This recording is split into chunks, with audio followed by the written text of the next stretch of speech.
আসসালামু আলাইকুম, সবাই কেমন আছেন? আমরা এখন ঘুরতে যাচ্ছি, মেয়েকে রেডি করালাম, রেডি হয়ে এখন আমরা বের হয়ে গেলাম। বের হওয়ার পরে এখন আমরা চলে যাচ্ছি পার্কে, বাইজিৎ পার্কে চলে যাচ্ছি ফ্যামিলি সহ। অবশ্যই বউ যাবে না, ও টিউশনি আছে, টিউশনি করাইতে চলে যাবে। আমরা বাপ মেয়ে দুইজন যাব। এখন আমরা রাস্তায় আছি, বউ চলে গেছে, এখন আমরা বাপ মেয়ে ঘুরতে চলে যাচ্ছি পার্কে। রাস্তায় আমরা এখন এটা আমরা চলে আসছি, দেখতে দেখতে আমরা চলে আসছি এখন পার্কের সামনে। মেয়েকে নামাই দিলাম, নামাই দিয়ে এখন আমরা পার্কের ভিতরে ঢুকে গেলাম অবশেষে। তারপর আপনাদেরকে দেখাবো আমরা কি কি করি আজকে পার্কে মেয়েকে নিয়ে। মেয়ের আম্মু টিউশনে যাওয়ার পর ও একা হয়ে যায়, এই জন্য আমি ওকে নিয়ে ঘুরি। মেয়েকে দাঁড়া করালাম, ও এখন ঢং করতেছে। ছবি তুললাম, দাঁড়ায় না। ছবি তোলার ফাঁকে আমি ভিডিও করে ফেললাম। তারপর দোলনা ওঠার জন্য পাগল হয়ে গেছে, তারপর দোলনা উঠালাম। বাচ্চা দুইটা আছে, ডিস্টার্ব করতেছে, আর ও বাচ্চা দুইটাকে চিল্লাচ্ছে। পড়ে যাওয়ার সময় আমি ধরে ফেললাম বাচ্চাকে। আমার মেয়ে আসলে অনেক ভালো, ও দোলনা পাগল, আর ও বেশি আব্বু আব্বু করে।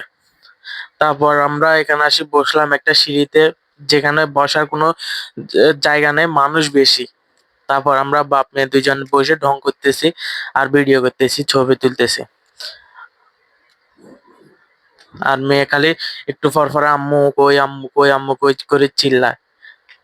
মেয়েকে সান্ত্বনা দিয়ে আর সে আম্মু আম্মু করে চিল্লায়, বাপ থাকার পরও আম্মু আম্মু করে চিল্লায়। এখন ফুল নিয়ে দুষ্টামি করতেছে মেয়ে, এক ফুল আর এক ফুলকে ফুল নিয়ে দুষ্টামি করতেছে। আসলে মেয়ে মানুষ যাদের আছে তারা অনেক ভাগ্যবান, আমি মনে করি। আমার একটা মেয়ে আছে, আমি অনেক ভাগ্যবান। আমি সকালে ঘুম থেকে আমাকে উঠায় নাস্তা খাওয়ায়, আবার চুম্মা তো আছে সারাদিন, আর আব্বু আব্বু করে তো সারাদিনই চিল্লায়। ও এখন একটা বাচ্চা দেখছে, বাচ্চা দেখে এখন বাচ্চার সাথে খেলা করতেছে। ও ছবি তুলতে চায় না, আমি নিজে জোর করে ছবি তুলি, ভিডিও করি। এটা হচ্ছে বাইজিৎ সবুজ উদ্যান পার্ক। আপনারা যারা এখনো আসেন নাই তারা আসি দেখতে পারেন, কোনো টাকা লাগবে না, ফ্রিতে। আমরা প্রতিদিন বিকাল বেলা এখানে আসি, ঘোরাঘুরি করি আমি আর মেয়ে। এখন মেয়ে বলতেছে আব্বু আমাকে ফুল দাও। তাই কি করব, একটা ফুল ছিঁড়ে দিছে, যদিও ফুল ছিঁড়া নিষেধ। তারপর এখন 6টা বাজে গেছে, আমরা বের হয়ে যাব এখন বাপ মেয়ে। আল্লাহ হাফেজ, বাই বাই, টাটা।